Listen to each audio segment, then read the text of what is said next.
Osnovna razlika između vozačke dozvole PSP po starom zakonu i AM po novom zakonu je u tome što nije ista starosna granica.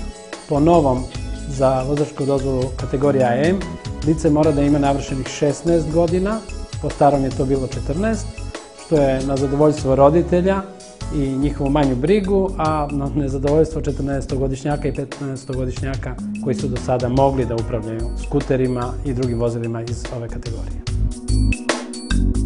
Po novom zakonu o bezbednosti saobraćaja kategorijom AM mogu da upravljaju lica, kao što smo rekli, sa navršenih 16 godina i to mopedima, lakim triciklima i lakim četvorociklima. Moped je motorno vozilo na dva točka, čija maksimalna brzina ne prelazi 45 km/h i koje ne može da bude veće zapremine od 50 cm3.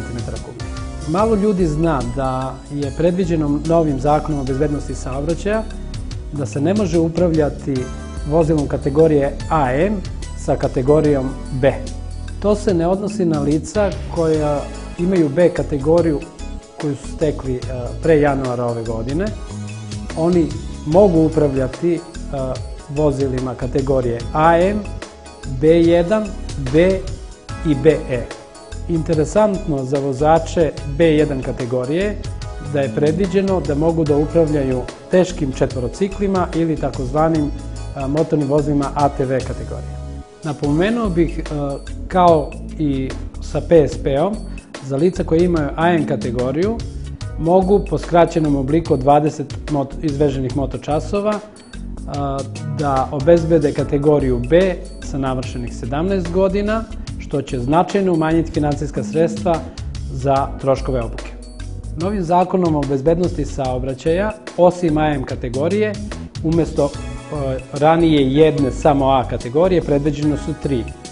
A1 kategorija za lica čija je starosna granica 16 godina, A2 čija je starosna granica 18 godina i A kategorija za lica koje imaju navršene 24 godine.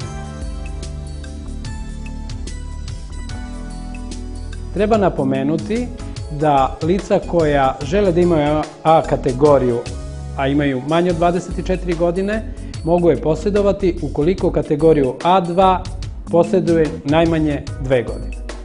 Na primer, lica koja sa 18 godina polože za kategoriju A2, za kategoriju A mogu polagati sa navršenih 20 godina, čime će uštedeti 4 godine. Lica koja po starom zakonu posjeduju kategoriju A, automatski će biti upisane kategorija AM, A1, A2 i A. Da detaljno razjasnimo razlike između A1, A2 i A kategorije. A1 kategoriju čine motocikli čija radna zapremina motora nije veća od 125 cm3 i snage motora do 11 kW, čiji odnos snage motora i mase vozila nije veći od 0,1 kW po kilogramu i teški tricikli čija snaga motora ne prelazi 15 kW. A2 kategoriju čine motocikli čija snaga motora nije veća od 35 kW i čiji odnos snage motora i mase vozila nije veći od 0,2 kW po kilogramu. Kategoriju A čine motocikli i teški tricikli čija snaga motora prelazi 15 kW. Autoškola Pravo čini sve da osavremeni obuku.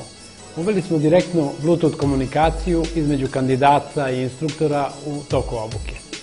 Pošto su u direktnoj komunikaciji, instruktor može u toku vožnje davati savete, primedbe, zapažanja vozaču na motociklu, čime se poboljšava kvalitet obuke.